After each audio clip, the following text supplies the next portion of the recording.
The Spectrum Art Awards seeks to celebrate and champion those neurodiverse artists who work in this country. It's back for a second year, and this year's winners will each receive a £5,000 award.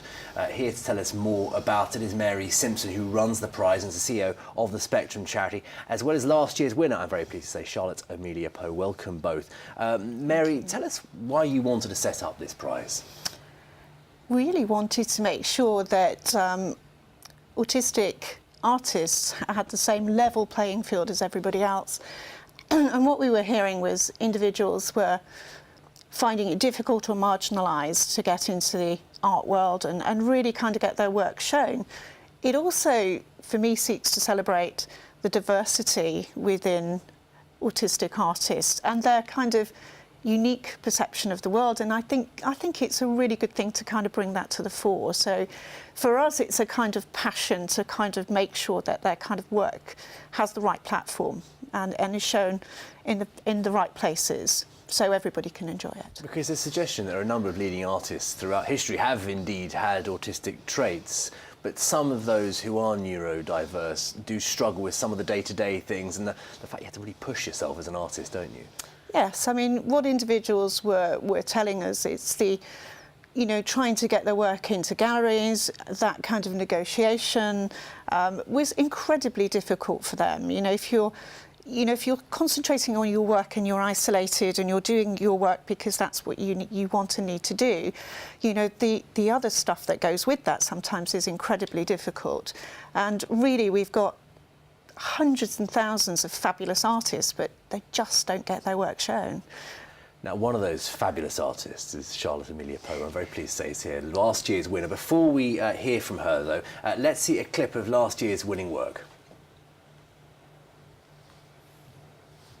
You'll be told you are a troublemaker, that the thing you can't put into words yet, that divorces you from everyone else, is responsible for the way the other kids pick on you, and you really must try harder to fit in. You will realise quickly that you cannot trust anybody, not really, because they'll ask you to do things that break you, that will haunt you for years. You'll meet people who you will revisit in your nightmares and go to places that will hide behind your closed eyelids as you toss and turn at night. You will learn to be afraid. You will learn how to be afraid and still breathe. An extremely powerful work. I remember seeing it in the gallery last year. Tell me a little bit about the thinking behind this, Charlotte, what you set out to create. It was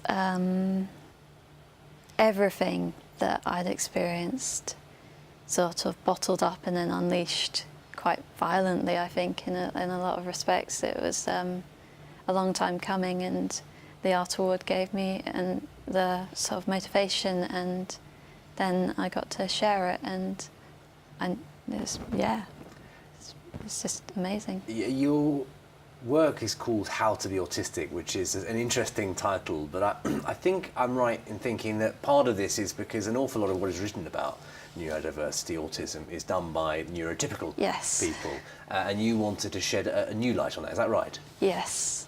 What sort of light do you think you wanted to shed? It's incredibly frustrating to read a book about an autistic person or watch a TV programme or a film, and then they'll say, I didn't do any research.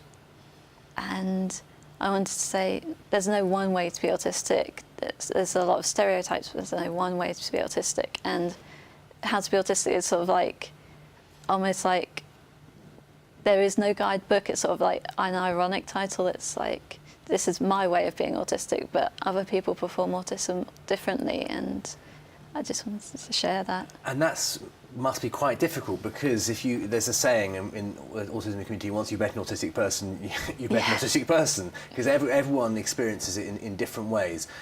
I imagine that makes it a lonely experience, and perhaps is that why maybe you chose art as an outlet for this?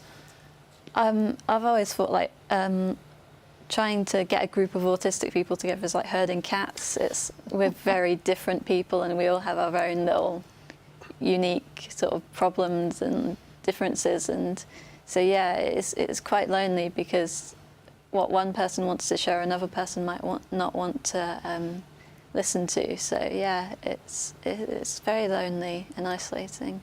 But tell me about the experience of being able to show your work at the Spectrum Prize.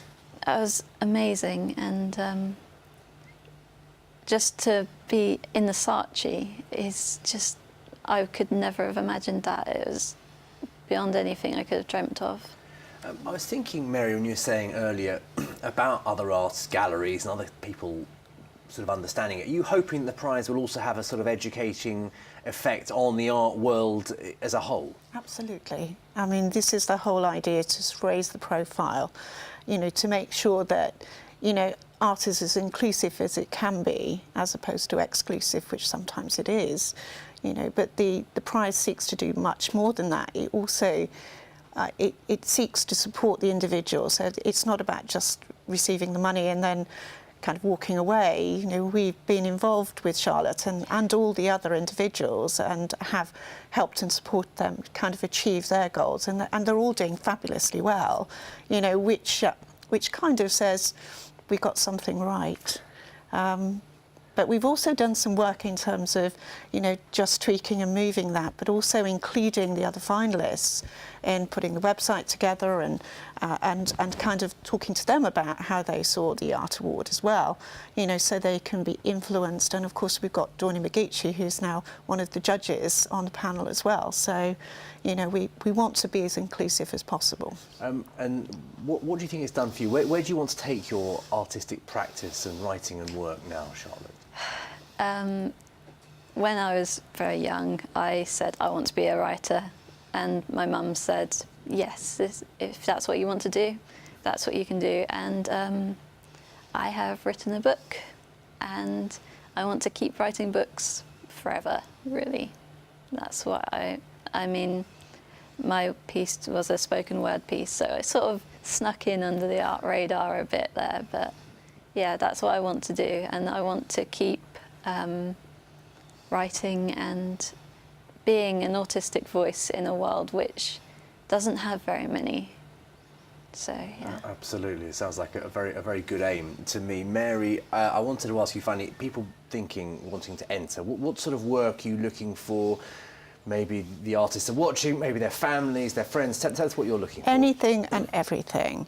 Nothing is excluded. We will consider absolutely anything. So, you know, whether it's the written, you know, a piece like Charlotte's, whether it's a painting, which we had lots of those. We've had sculptors kind of present their pieces. No, absolutely everything would be included. And finally, how can people enter? You go to the Spectrum Art Awards and they will take you straight through to the submissions page, or they will tell you a little bit more information about what they need to do. Charlotte Minier-Poe and Mary Simpson, thank you both so much. Spectrum Art Award website to head to if you want to enter your work there, and we look forward to later in the year seeing some of those winners.